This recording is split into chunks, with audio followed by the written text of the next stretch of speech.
918 भागिले चौकोन बरोबर 102। आता या ठिकाणी 918ला कोणत्या संख्येने भागलं पाहिजे म्हणजे उत्तर 102 येईल। मग यासाठी भागाकाराच्या उलटक्रिया गुणाकार असते ते आपण या ठिकाणी करूया। उत्तराला खाली दिलेल्या संख्येने गुणून पाहूया।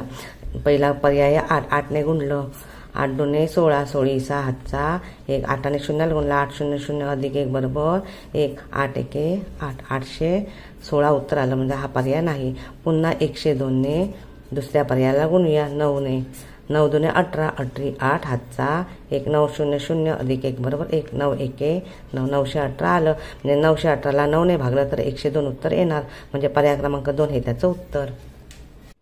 एका संख्येला 10ने भागले असता भागाकार 35 व बाकी 7 उरली तर ती संख्या कोणती म्हणजे आपल्याला भाज्य काढायचा आहे। मग भाज्य बरोबर भागाकार अधिक गुणिले भाजक अधिक बाकी। आता भागाकार किती आहे 35, 35 गुणिले भाजक आहे 10 अधिक बाकी उरली 7 म्हणून 35 गुणिले 10चा गुणाकार केला 10 पाची 50, 50 शून्य हातचे 5, 10 त्रिक 30 आणि 5 35 म्हणजे 350 आलं अधिक हे 7 मिळवले 350 अधिक 7 बरोबर 357 पर्याय क्रमांक 3 हे त्याचं उत्तर। 459 भागिले 9 यामध्ये भागाकार व बाकी अनुक्रमे किती।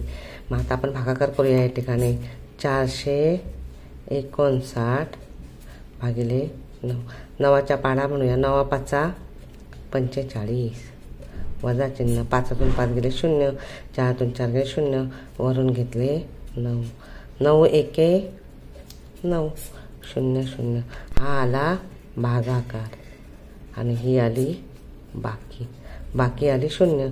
मग त्याने विचारले भागाकार व बाकी किती मग भागाकार आधी लिहायचा 51 आणि 0 पर्याय क्रमांक 3 हे त्याचं उत्तर।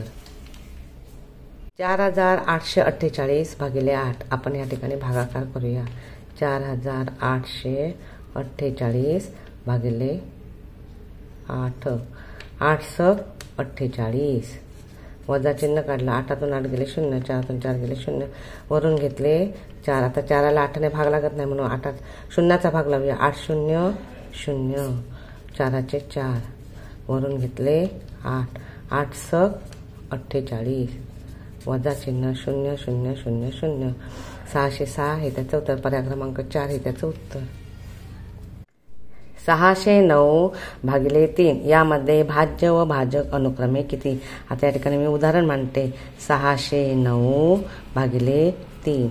आता हा तुमचा आहे भाज्य, ज्याला भागावयाचे तो भाज्य, ज्याने भागावयाचा तो भाजक, 3ने आपण 609ला भागणार म्हणून हा झाला तुमचा भाजक, हा झाला तुमचा भाज्य आणि जे उत्तर येईल ते तुमचं असेल भागाकार आणि राहील शिल्लक काय असेल ते त्याला म्हणायचं बाकी।